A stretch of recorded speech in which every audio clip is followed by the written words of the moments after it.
Our brightest mages and smiths have devised the Emberlyn Blade, a weapon that would aid us in the battle against Zargon. This sword burns with the heat of the sun as it meets the flesh of his abominations. Fearing its devastating power, they have stolen it and hidden it away deep in one of their lairs, for they have not the means to destroy it. Oi there! This beautiful beachfront property is designed for 4 experienced players. Follow your landlord property-owning dreams today with plenty of existing residents to begin your newfound career.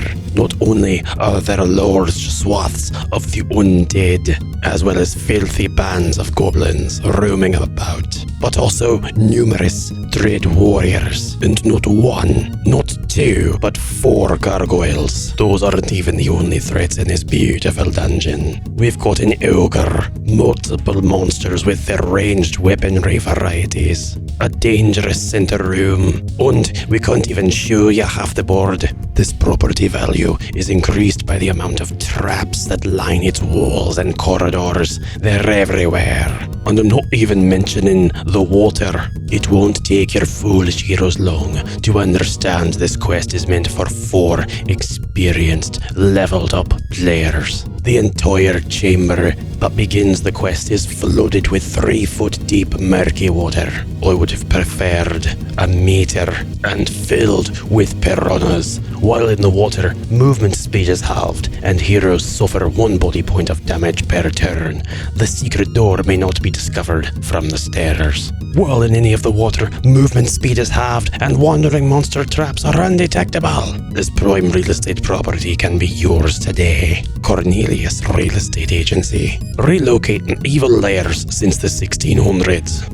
What's with the look? There were a lot of evil lairs in the 1600s. Blah. In case you didn't take Cornelius's warning seriously, all goblins and skeletons in this quest have 2 special traits. Agile, which allows them to move through hero spaces and may use part of their movement before their action and the remainder after, and Surprise, which allows them to use their action to shoot as soon as a hero is in line of sight, even before Zargon's turn. It matters not. We need the Emberlyn Blade. We need to find the sword. I will make cakes from these fish. I've only used 2 gargoyles to represent the positions of the 4 gargoyles that are in this quest. The other 2 are in the lower corners of the board. There are 4 unique gargoyle statues in this quest: copper, silver, gold, and gray. And if you couldn't tell by now, you're going to need some additional resources beyond what the base game can provide in order to set this quest up in its entirety. Few people actually do that though, so you should be fine while you are advancing through this quest, removing dead monsters from the board and adding new ones in only when they become visible in the hero's line of sight, as is normal. However, the center room will require some proxying, but we won't open those doors. Randomly determine which gargoyle resides in each corner, and take note, the room with the gray gargoyle contains 2 abominations. There are 3 color-matched keys, copper, silver, and gold. Randomly assign these 3 keys to 3 dread warriors, each wearing a key on a chain around its neck. A 4th dread warrior wears a Helm of Sending, which is an artifact. Once per quest, the helm's wearer may send a single instant telepathic message of up to 3 words to up to 3 other creatures. The gray gargoyle is a mundane statue and does not animate. On the wall behind the statue, wherever that ends up being placed, that is to say, whichever of the 4 corners it ends up being in, is a lever. Pulling the lever initiates a series of 3 bangs on a hidden gong at 1-second intervals. Stay with me, stay with me. The gong can be heard throughout the lair, giving separated heroes a mechanism to act in unison, and we'll get to that shortly. The gong deactivates the gargoyle statues in all G rooms. They will be incapable of animating for 10 rounds, and the gong also alerts all monsters to the presence of intruders. Zargon may do with this what he will.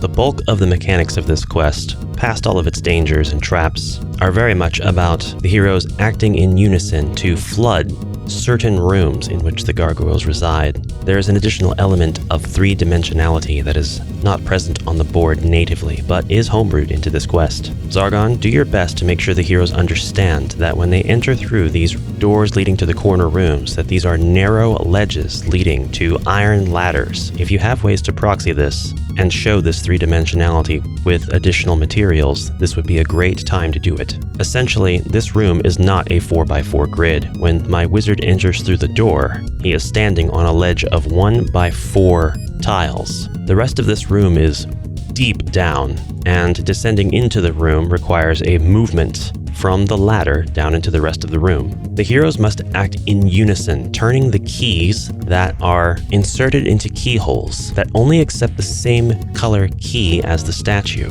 Put another way, and to re-explain, there are going to be 4 gargoyles. You'll randomly assign these gargoyles, or choose, either way, which corners of the dungeon they'll be in. It'll be in the hero's best interest to clear the dungeon out of monsters as much as possible, and to know where the traps are, and if the heroes aren't at their strongest and a little bit lucky, maybe more than a little bit, they can use the experience gained in their failed attempts, aka their numerous deaths, to memorize where these traps are before attempting the dungeon again. You may be able to also avoid some of the monsters that shoot on sight by not having them on the board patrolling. They stay out of sight, and therefore you don't have to worry about them firing at you. The heroes need to make it to the gargoyle that will disable the other gargoyles. The gargoyle that's in front of the lever.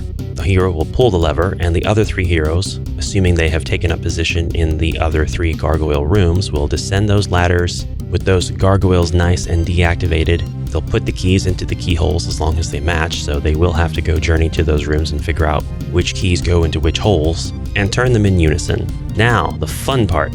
These gargoyles are not typical gargoyles, because of course they're not. This is the penultimate quest in this entire jam presentation. This is a very strong group of enemies. This is a very advanced level. These gargoyles have 4 body points. They also have agile. They can also fly. I will tell you the center room is full of water and therefore should be completely inaccessible to the heroes. Do not use move through rock to get here. You will definitely appear on the other side, but you will drown, and there is a drowning mechanic in this quest, because of course there is. Turning the keys will activate a mechanism that will drain the center room. The con to this is that it will fill the corner rooms, and the heroes will now have to escape back up the ladders before they drown. If your heroes somehow manage to mitigate these 100 dangers, they will finally be able to open the center room and be able to face what lies beyond the center room double door, as well as claim the treasure of the Blade of Emberlyn. I've never been so tired in all of my life. Hundreds of battles fought,